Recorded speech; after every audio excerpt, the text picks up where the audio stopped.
Good morning, children. This is Vasu Amit Banchor, your computer application teacher. From today onwards, I will start explaining about the cyber ethics. Student, ethics means in class 8 we had learned about the ethics. Ethics means rules, which is rules and that belief and rules, and then that you have to know that which is right and which is wrong. So, what is cyber ethics here? The word ethics refer to a set of moral principles by which a group or individual should behave. Cyber ethics refers to the code of responsible behavior on the internet. We should all employ the basic rules of cyber ethics to be good cyber citizens. Cyber ethics began in some of the 1940s. It examines the impact of not only the internet or computing machines but also private computers, networks, and interconnected communication technologies. So, here cyber ethics refer to cost of responsible behavior on the internet. So it shows and it explains about the ethics, how you have to use the internet, you have to use the internet, and how to be a good cyber citizens. Means so many rules are there while using the internet, that rules you have to follow while using the internet. And nowadays it examines the impact not only the internet or computing machine but also our private computer networks also, which is interconnected communication technologies. Then some issues of cyber ethics include intellectual property rights, privacy concerns, and how the cyber world affects society.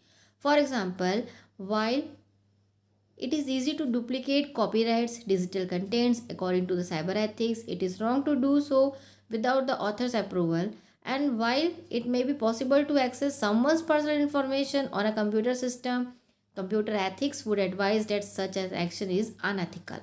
It means, suppose if you want, if you want some news from, if you are working in a company and if you want the news from another company that what they are planning about next project or something, just it is shows in the serial or it is shows in the movies also that you are knowing, that is the unethical way. It means they are become a thief and they stole all the informations from that companies.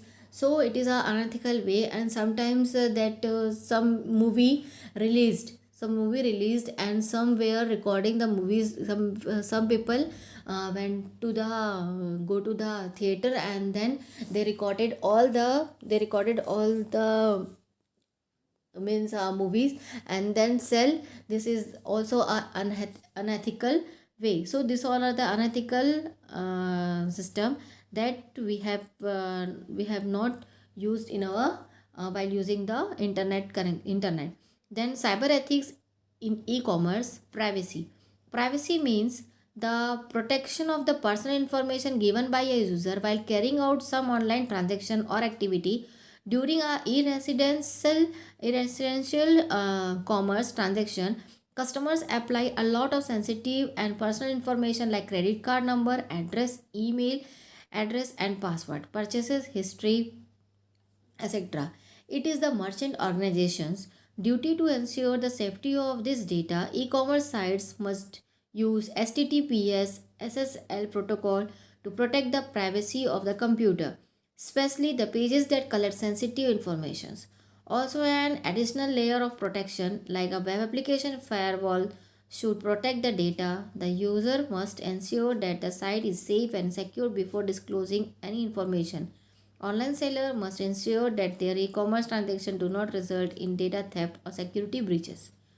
That privacy means, suppose you are doing online shopping, if you are doing or purchasing some product, that time the website means the Snapdeal, Amazon, Flipkart, these are all the types of website that where we are doing the online shopping. They have to maintain the privacy of your personal detail. Your personal detail means while giving the payment, while entering the payment proceeds there, you have to give your ATM, or ATM means debit card or credit card number, then CVV number also, and then at the last you have to give your 4-digit OTP also. That all the site have to keep keep in a privacy mode.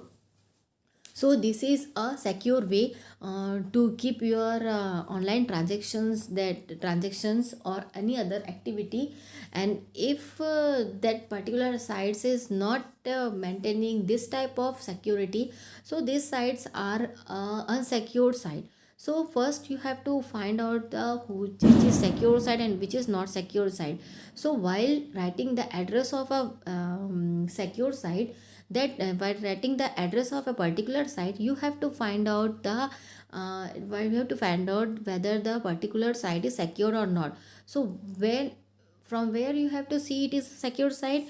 If you had written www.flipkart.com, and then if you are entering the if you are entered the and press the enter key, that time again, if page open of that particular website, that time you have to see the address bar. If in address bar it is display https colon slash slash www.flipkart.com, means https, if it displayed in the monitor, so you confirm about this is a secure site. And if you had enter, if you had given any, if you will give any your personal information, that particular website will store, and it will not disclose your personal details. And if it shows the http only, if http colon slash slash www.flipkart.com like this if it shows,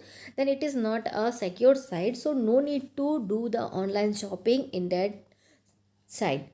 Yes, understand. This is a privacy of e-commerce. Then come to the fraud. Internet fraud is a dishonest action done by using the internet and could involve hiding of information or providing incorrect information for the purpose of tricking victims out of money. With the growth of online services and the use of internet, um, there are many opportunities for criminal to commit scams and fraud. Unsuspecting peoples are cheated, gain a benefit such as money or access personal details. These are often contain spam and phishing message. If fraud means, suppose nowadays means last 2 or 3 year past means going on now also, some messages will come first in your mobile, and then after that one call will come, he or she will ask you about the OTP which you got the message in your mobile just before 2 minutes or 3 minutes. If you are giving the OTP of that particular person which who is asking, so it will means it will take all the money, it will automatically means it will transfer all the money of your account to his or her account. So like this the frauds are given, means sometimes if you got the mail that you win a car or 1 crore rupees or 5 crore rupees, click on that particular link, then you will get the amount. So it is also a fraud. If you are means you're doing like this, so you will get the you will means you will get means you will get all the you will get all the fraud. You will get all the fraud system, means that particular, if you are giving the messages, or if you're giving the number of your particular the OTP number, that it will again take a fraud system. Then common types of online scam includes unexpected price scam, which can be delivered online by telephone or by mail.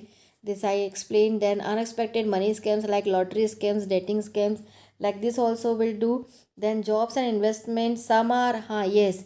Some are had opened the consultancy, and there they ask sure about the job, that you, if you are paying this much amount, then you will be getting this MNC company's job, or from out of India job. If you are a if we are providing the out of India job also, they were giving you the opportunity. Only they were saying about the opportunities made by themselves only, and then it they will take the money. Means they were forcing you to give the money before getting the job. And then afterwards they will not give any means they will not give any job to you. And then is known as the fraud also.